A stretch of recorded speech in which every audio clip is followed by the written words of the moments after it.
Good morning বন্ধুরা। তো আজকে বললাম না বিয়েবাড়ি আছে, এত গরমে বিয়েবাড়ি বুঝতেই পারছো কীরকম পরিস্থিতি। আমরা যাওয়ার জন্য রেডি হয়েছি, চলো এখন বেরোচ্ছি। আর সারাদিনে কি হবে না হবে অবশ্যই তোমাদের সাথে শেয়ার করব, তোমরা দেখতে থাকো। আজকে ভিডিওটা আশা করি তোমাদের ভালো লাগবে, একটু স্কিপ না করে প্রত্যেকে দেখতে থাকো। অবশ্যই আমার বিশ্বাস আছে যে তোমাদের আজকে ভিডিওটা অবশ্যই ভালো লাগবে। চলো এখন টোটো এসে গেছে, আমরা বেরোচ্ছি, তো পরে আবার তোমাদের সাথে কথা হবে। আমরা বেরিয়ে পড়েছি। আর দেখো এত রোদ গরম না, মানে ভাবা যায়নি, জাস্ট মানে একবারে প্রচণ্ডভাবে লু বইছে। আর আমরা যাচ্ছি, তোমরা দেখতেই পাচ্ছ। হ্যাঁ, যাওয়ার সময় একটা মানে আমার জীবনে আমি এরকম একটা প্রথম জিনিস দেখলাম যে ড্রাগন ফ্রুট বলে, সেটা ঠিকমতো জানতাম না। যাই হোক, আমার ছেলে সেটা পরিচয় করে দিচ্ছে যে এটা ড্রাগন ফ্রুট। আর সেই ড্রাগন ফ্রুটেরই চাষ হচ্ছে এখানে। দেখলাম যে মানে কি বলবো, একদম পুরো ফাঁকা মাঠ, দেখো কোনো কিছু নেই। তো এইভাবে যে ড্রাগন ফ্রুটের গাছ লাগানো হয় বা চাষ হয় সেটা আমার এই প্রথম জানা।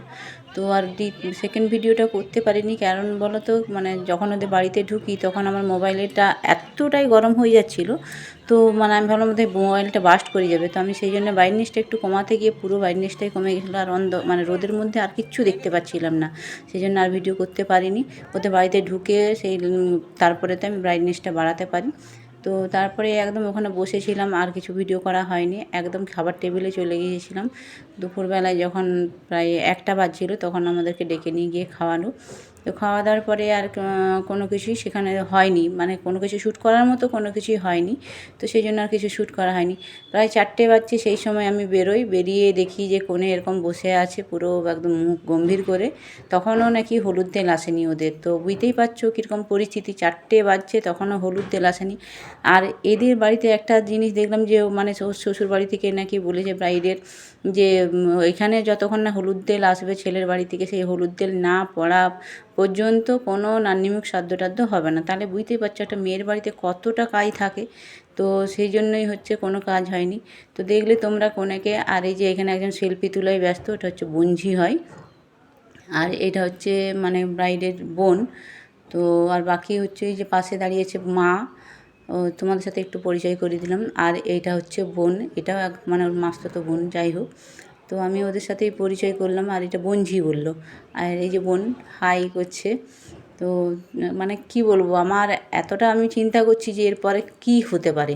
4:15-20 বাজছে তখনও কোনো কিছু হয় মানে হলুদ আসেনি। আর এদের নিয়ম হচ্ছে মানে আমাদের তবু জল মিষ্টিটা খাই, কিন্তু ওদের সেই জল মিষ্টিও খায়নি। মেয়েটা পুরো সকাল থেকে পুরো নাক জল খেয়েই গরমের মধ্যে রয়েছে, বুঝতেই পারছো যে কী পরিস্থিতি। তো চলো এখন হলুদ এসে গেছে, তখন বাজছে প্রায় 5টা বাড়িতে যাচ্ছে, হলুদ ঢুকছে। যাই হোক, তো হলুদ তেল এসে পৌঁছেছে। হলুদ তেল পড়ার এই যে মানে প্রত্যেকেই হলুদ তেল নিয়ে আসছে। আমি তোমাদেরকে সেটাই দেখানোর চেষ্টা করলাম।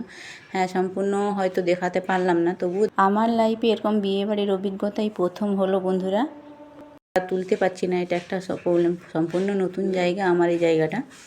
তো দেখতেই পেলে তোমরা, হলুদ নিয়ে চলে এসেছে। এরপরে যে কত কাজ আছে একটা বিয়ে বাড়ি মানে, সেখানে হলুদ তেল পড়ার পরে তোমার নান্নিমুখ সাধ্য আছে, আরও অনেক কিছু বাঙালিদের নিয়ম আছে, আমরা সবাই সেটা জানি। তো সেইগুলো পালন করতে করতে প্রায় আরও 2-3 ঘন্টার ব্যাপার আছে। তো আমি তো প্রচণ্ডভাবে টেনশনে পড়ে গেছি যে এইভাবে আমি কী কাজ করতে পারবো, কী করব, সেটা আমার মানে বিরাটভাবে চিন্তা হচ্ছিল।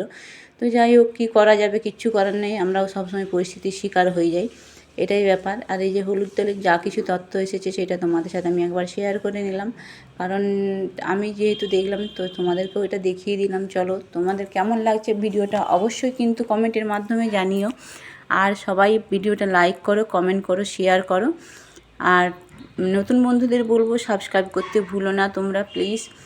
আর এই যে এখানে হলুদ পড়া এতক্ষণে শুরু হয়েছে, এখন বাজছে প্রায় 5:20 নাগাদ বাজছে। 5:20 সময় হলুদ পড়ছে। তো এই হলুদ পড়তেই বেশ মানে টাইম লাগলো, আধ ঘন্টা মতো টাইম লাগলো। এটাই ব্যাপার, আমরা দেখতে চাচ্ছি। আর সম্পূর্ণভাবে ছেলের বাড়িতে এটা মানে চিন্তাভাবনা করা উচিত ছিল যে একটা মেয়ে না খেয়ে আছে এই রোদ গরমের মধ্যে, তারপরে মানে আমাদের মতো জল মিষ্টি ওদের ওইটা কোনো কিছু খাওয়া চলে না। তো তার একটা কতটা কষ্ট হচ্ছে, এটা তো পরিস্থিতি মানে ওদের বোঝা উচিত ছিল অবশ্যই। কারণ কি বলো তো, আর এটাও বোঝা সবসময় উচিত যে একটা মেয়ে মানে লাইফে একবারই বিয়ে করে, তো তার একটা সাজগোজ এর ব্যাপারে চিন্তা ভাবনা একটা অন্যরকম থাকে। তো এতটাই বেলা করে ফেলেছে যে এরপরে মেয়েটা কি করবে, ও মানে প্রচণ্ডভাবে সে মানে কি বলবো, কাঁদার পরিস্থিতি হয়ে গেছে, যে ও কাঁদছে, রাগ দেখাচ্ছে। আর সত্যি কথা, আজ আমি যদি ওই জায়গায় থাকতাম তো আমারও এরকমই পরিস্থিতি হতো, কারণ এটা চিন্তার বাইরে, এতটা চিন্তার বাইরে যে 5টার সময় হলুদ তেল এলে কখন আর কি হবে। এই যে ছাওলাতলা দেখতে পাচ্ছ সম্পূর্ণভাবে ফাঁকা, এখনও কোনো কাজ হয়নি। তখন বাজছে 5:30, তো দেখছো এখনও হলুদ তেলই কমপ্লিট হয়নি, তাহলে ছাওলার কাজ কি হবে। এরপরে ব্রাইড কখন সাইতে বসবে, কি করবে, মানে কোনো কিছু মাথায় আর কাজ করছে না। তো তার মধ্যেও আমি তোমাদেরকে একটু ভিডিও করলাম, কারণ ভিডিওটা সম্পূর্ণ তোমাদেরকে বলেছি যে দেখাবো, কিন্তু এরপরে যে কাজগুলো হয়েছে আমি আর দেখাতে পারিনি। সেই সময় আমি পুরো অন্য রুমে চলে গিয়েছিলাম, বাকি ভিডিও আর তোমাদের সাথে দেখা হয়নি। তো চলো ব্রাইডের সাথে একটু পরিচয় করে নাও। ওর নাম তো আগেই জেনেছো তোমরা, মানে আগের দিনই আমি তোমাদেরকে জানিয়েছি, নাম সুপ্রিয়া। তো যাই হোক, ও যখন ব্রাইড সাইতে এলো তখন বাজছে প্রায় 9:45। তো 9:45টার সময় একজন ব্রাইড সাইতে এলে তাকে কিভাবে সাজাবো এটাই তোমরা বলো। এর মধ্যে ওই 1 ঘন্টা টাইম, 1 ঘন্টার মধ্যে যে কি পাগলের মতো অবস্থা আমার, মানে বলার নয়।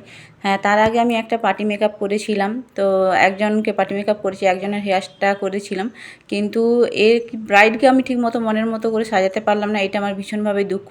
আর হ্যাঁ, ব্রাইডও দুঃখ যে আমি ঠিক মতো সময় পেলাম না, কারণ হেয়ার স্টাইলটা আমার মানে সম্পূর্ণভাবে করতে পারলাম না। যখন ওকে 9:45 বাজছে তখন বাড়ি থেকে তাড়া দিচ্ছে, আর বাড়ি থেকে বেরোনোর তখন আর কিচ্ছু করার নেই, মানে বেরিয়ে যেতেই হবে, কারণ 10টা বাজছে, সমস্ত লোক গেস্টরা এসে গেছে, চলে যাচ্ছে। তো আর এই যে এখানে ডিজে চলছে, দেখতেই পাচ্ছ সবাই নাচছে। আর হ্যাঁ বন্ধুরা, আমার ব্লগটা আমি এখানেই শেষ করছি, কারণ আর বিশেষ কিছু দেখাতে পারিনি, আমি তো সম্পূর্ণভাবে বিজি ছিলাম। তো চলো, টাটা।